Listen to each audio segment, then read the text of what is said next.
นะคะต่อจากตอนที่ถอนกระเทียมนะคะ พอดีเพื่อจะไม่ให้เป็นการเสียเวลาค่ะก็จะถางหญ้าตรงนี้ออกเลยนะคะ แล้วก็จะกรวดดินเลยค่ะแล้วพี่จะเอากล่องลงค่ะเอากล่องไม้ลงนะคะว่าเผื่อจะได้ตากดินเผื่อเราจะได้ตากดินตากอะไรเนาะไม่งั้นมันจะเสียเวลาค่ะ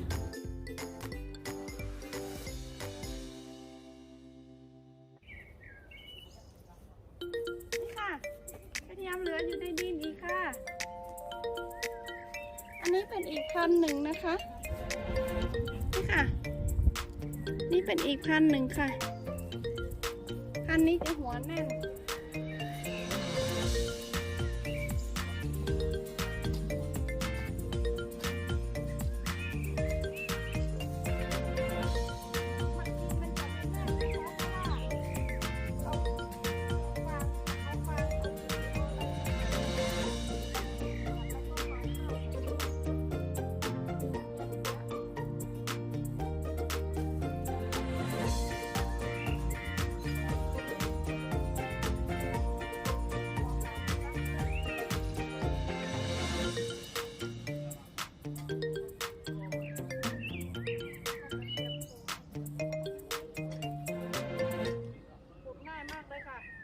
ขุดไปข้างล่างก็เป็นปุ๋ยหมดเลยนะคะ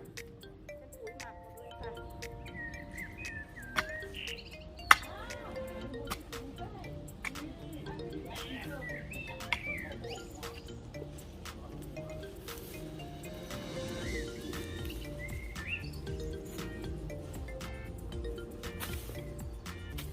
อ๋อลืม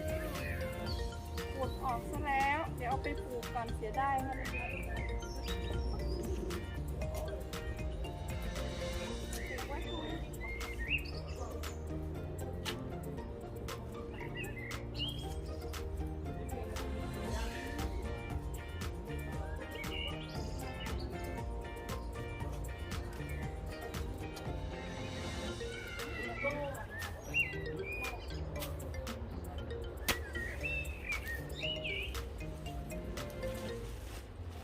นี่ค่ะเพื่อนๆต้นปันสิงโตค่ะพี่จะเอารากมันนะคะใบมันพี่กินเบื่อแล้วค่ะพี่จะเอารากมันเอาไว้ใส่แกงอ่อมนะคะแกงอ่อมเนื้อนะคะมันจะขมนิดๆค่ะทำเป็นเครื่องเทศเป็นรากเหมือนรากโสมนะคะกินแล้วทำให้ขับปัสสาวะดีค่ะใครที่ปวดปัสสาวะกระปิดกระปอยหรือว่าปัสสาวะไม่ค่อยเขาเรียกอะไรปัสสาวะไม่ค่อยโล่งนะคะขอโทษทีกินอันนี้ค่ะกินตัวนี้ค่ะ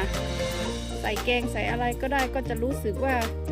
สบายมากเลยค่ะโล่งเลยเวลาเข้าห้องน้ำปัสสาวะนะคะขอโทษทีนะถ้าพูดไม่สุภาพนะคะมันจริงๆค่ะเราเอาตากแห้งไว้ทำชาก็ได้ค่ะนี่ค่ะไปมันออกทุกที่เลยค่ะที่บ้านปิ๊กก็เลยไม่ค่อยสนใจไปเก็บข้างนอกส่วนมากปิ๊กจะเอารากมันค่ะ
6 โมงกว่าค่ะ